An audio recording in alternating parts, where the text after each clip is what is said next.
Now, Kelly Stevens is the mum of two boys, Harvey and Charlie.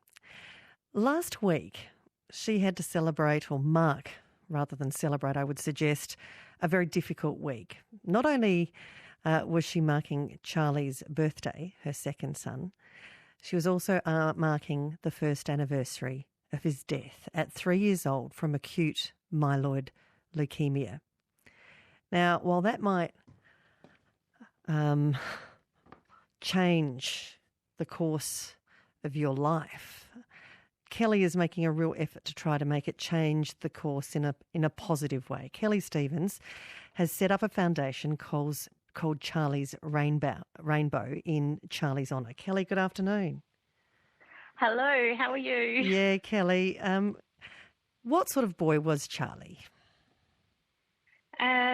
He was just the most beautiful boy. He would do anything for anybody else. He was always worried about how other people would feel, but he was always laughing, and, you know, anyone would walk into the room that he was in and they would just feel his presence. He just lit up a room.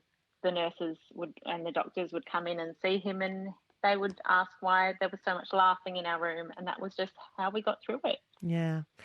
Charlie didn't let his illness stop him to the best of his ability.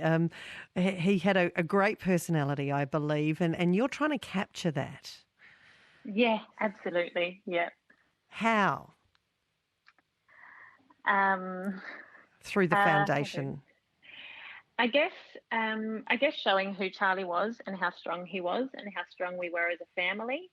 And that, you know, even though we lost him and, that just breaks our hearts over and over multiple times a day, I don't want that to happen to anyone else. So for me, you know, I want to do something to make a difference so that no one else has to go through what we went through, and using Charlie, his memory, to do that. Yeah. So Charlie's Rainbow is a foundation that you've set up. And what are you hoping it will achieve? It's a fundraising initiative, sorry. It's a fundraising initiative. Fundraising initiative, yeah. So we're under UniSA's banner.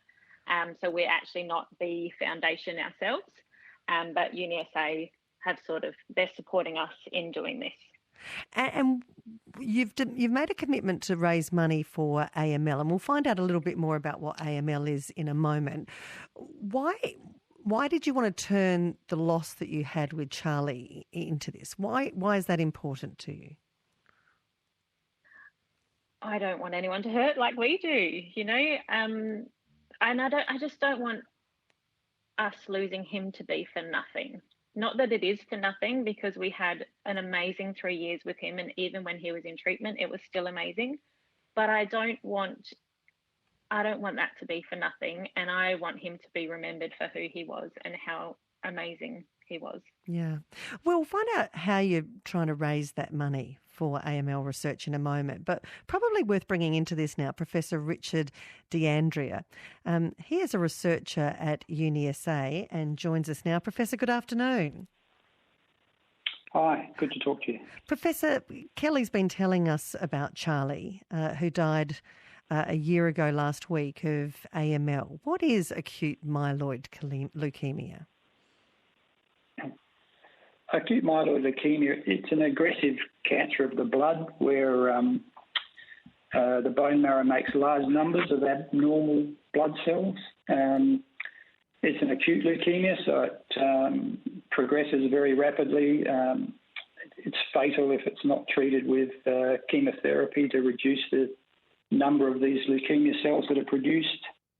And it's caused when the normal cells in the bone marrow that are called blood stem cells acquire some mutations that cause them to basically misbehave and produce these leukemia cells instead of producing the normal red and white blood cells that we rely on in our blood and immune system. So,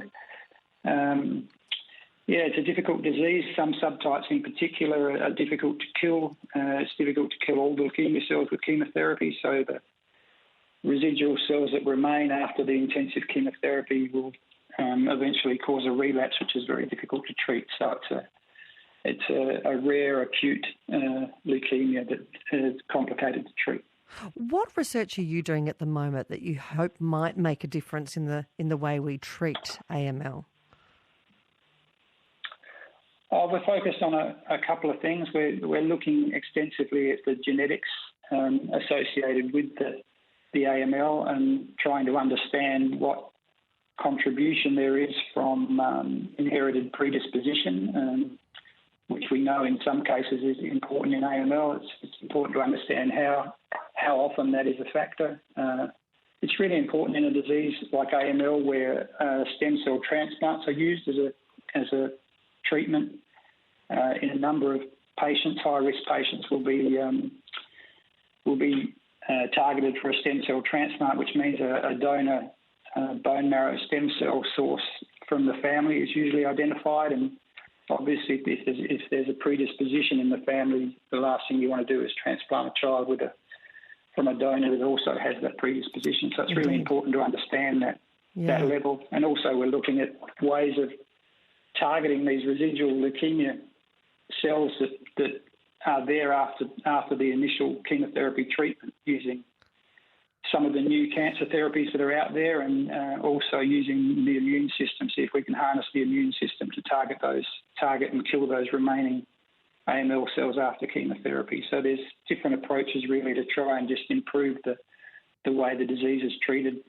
Professor Richard D'Andrea is a researcher with the UniSA, and it's his work that Kelly Stevens, through Charlie's Rainbow, is hoping to raise money for, and she needs your help. Now, Kelly, tomorrow you begin a fundraising drive through Charlie's Rainbow's Move Challenge. What is this about? So Charlie's Rainbow Move Challenge is getting you up and moving daily for the next month. So during Charlie's treatment, my way of staying mentally and physically strong for Charlie was to work out, even to the point that the nurses and doctors would come in and see me doing yoga on his mat while he was asleep during the day. But what I wanted to do, and this has been sort of my passion and driving force from the start, is to use, something that means a lot to me, and that's, this is how I've got through it. So I want everyone to get up and move and choose, you choose your own goal, you make your own goal and just choose what's going to be, choose your hard. So, for me, I work out all the time anyway, but we've got 5 trainers who are doing different videos each day that we're uploading for everyone to, get on board and have something to give them to do. Otherwise, they're choosing their own goals. Some are, we've actually got an oncology dad who's jumped on board, and he is moving the same distance as what he does drive a week for his child to get to treatment, which is pretty amazing. So that's his goal, with, I think, bike riding and running, I think. And then, like others are just, giving different ideas of what they can do, where they're going to ride a certain amount of kilometres a week, or even, Kelly, sadly, we're racing up against the 3 o'clock news, but if people want to find out more details about how they can be part of Charlie's Rainbow Move Challenge, where can they go? I guess checking us out on Facebook and Instagram, looking up Charlie's Rainbow AML, look for Charlie in his unicorn onesie and you've got the right page. Oh, fantastic. And then we've got our links there on Linktree. So even if you just look up Linktree Charlie's Rainbow, that will also, get you to us as Kelly, well. fantastic. Look, great move that you're going to do there, and let's hope you can raise a lot of money in Charlie's name through the Charlie's Rainbow Move Challenge.